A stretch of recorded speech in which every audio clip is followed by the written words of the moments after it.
ladies and gentlemen, everybody asks this question, you know, and you can see this on YouTube. You've read about it in the news, in the wrestling news websites and stuff. But basically the question is, did Bully Ray go too far last Thursday? Now we do understand that tomorrow night is going to be will be the airing of the second taping of Impact from Chicago. We understand it.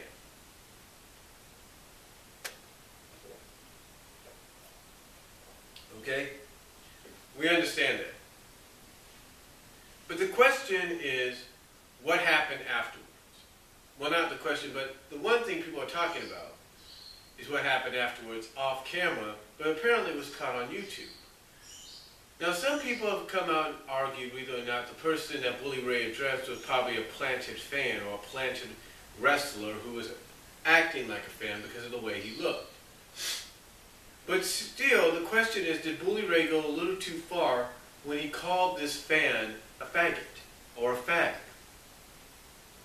Basically, saying very, I guess in the eyes of a lot of people, very offensive material, in the eyes of a lot of people, very derogatory remarks that were not necessary and basically should be dealt with. Or basically the actions, or basically have actions dealt with for what he said. But then some people ask the question, okay, he went too far, yes, at the end of Impact, at the Impact tapings, or at least one of them, last week. But then they bring into question, well, what about what he said on Sunday? Basically, when he did his rant of why he did what he did, he basically told Devon, let the bitch cry.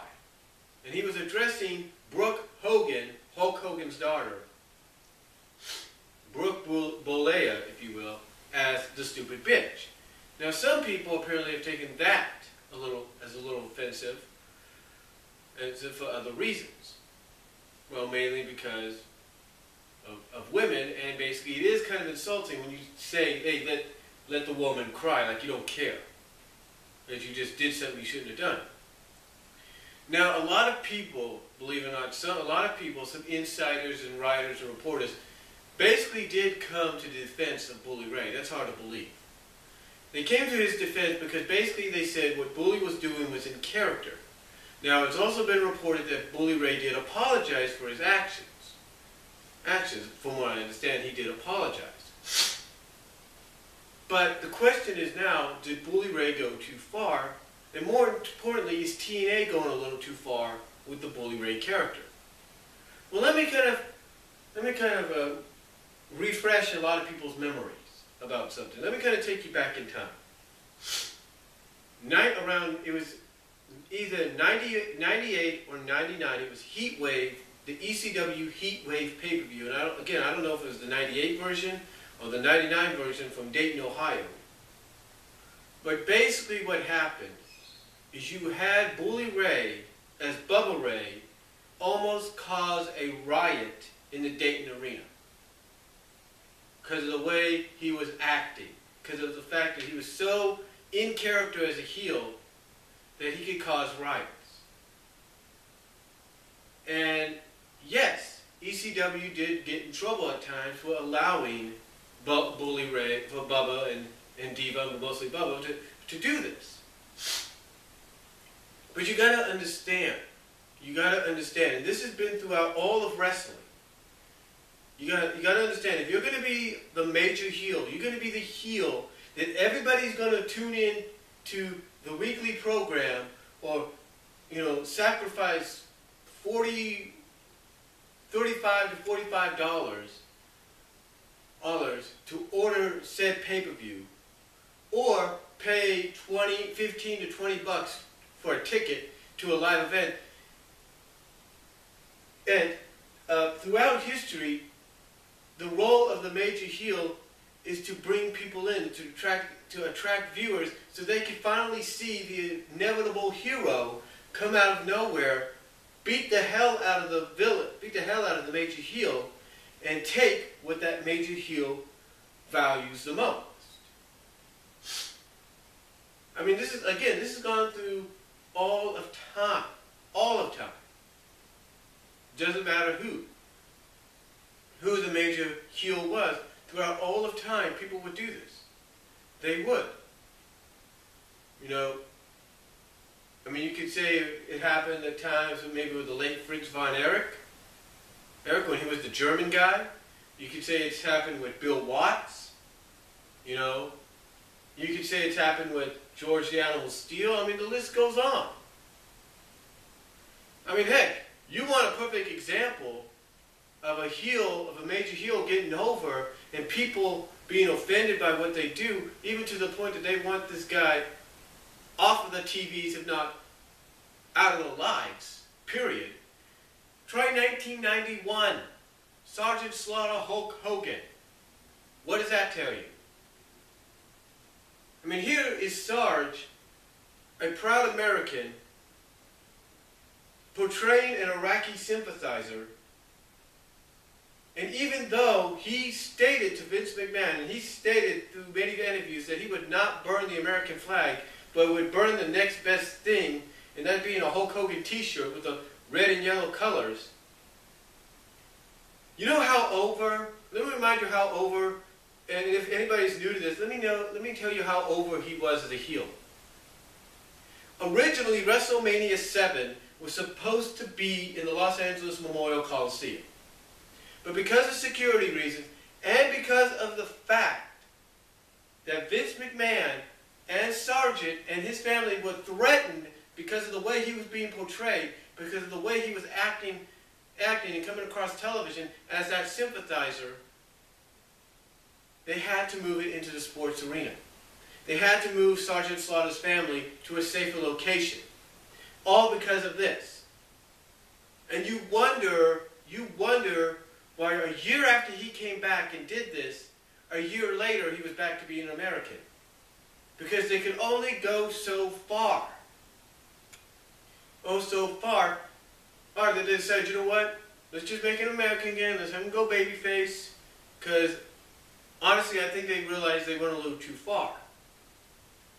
But even though Sarge had the belt from January to at least the spring of that year, to at least WrestleMania, it at least showed that even in a short time frame, people wanted to see this guy get his ass kicked once and for all. They wanted to see it.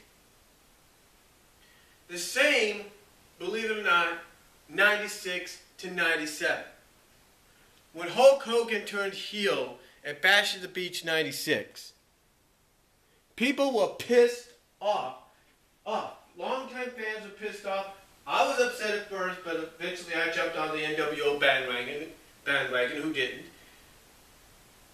But the thing is, Hulk Hogan did such a good job in transitioning from the overall American babyface to just a self-absorbed egomaniac heel that people were paying to go to these WCW live events, selling them out, schlegging out, who knows how much money at the time for the pay-per-views, tuning into Nitro, which helped make Nitro the dominant force for 82 weeks, if you will.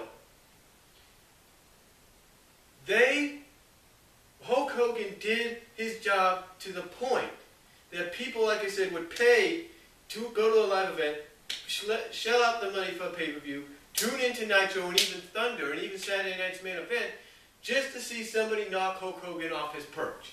Just to see somebody kick Hollywood Hulk Hogan's ass. And they finally got that. They finally got that at Starrcade. Yes, we got sort of a taste of it the week before Road Wild when Lex Luger defeated him on Nitro. That is true. But Luger ended up losing it a few days that following Saturday. The point is, folks, despite Luger winning the championship, Hogan retained it and kept it going until the end of 97. All right? He kept it on him. Did he regain it later on? Yes, he did. he did regain it. There's no doubt about it. He did regain it. But he didn't keep it long. Because basically they had already given the fans what they had been waiting for a whole year, and that's to have somebody beat Hogan for that title and basically kill the momentum of Hollywood Hogan, kill the threat of Hollywood Hogan, kill basically the momentum and the threat that the NWO was. Storyline-wise, that is. And they got that with Sting. They got that with Sting. So the point is, basically the point I'm trying to make here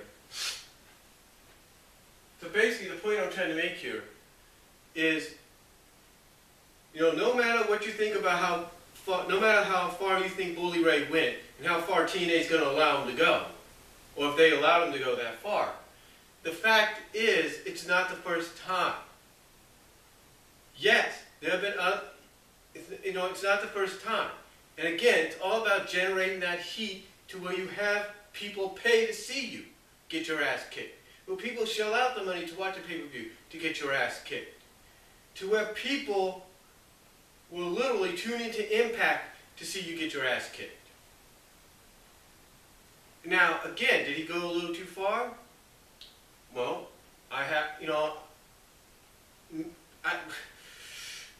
yeah, maybe he did go a little too far. I will say that. Maybe he did, but you got to understand he was in character. And sometimes when you're in character, you go so far that you don't realize that. You don't realize, oh shit, I just went a little too far. What do I do now? The point is, it's not the first time, and it definitely ain't going to be the last. And if you read the spoilers, if you want to, you might see something that might satisfy you. I'm just saying. But again, the thing is, ladies and gentlemen, the thing is,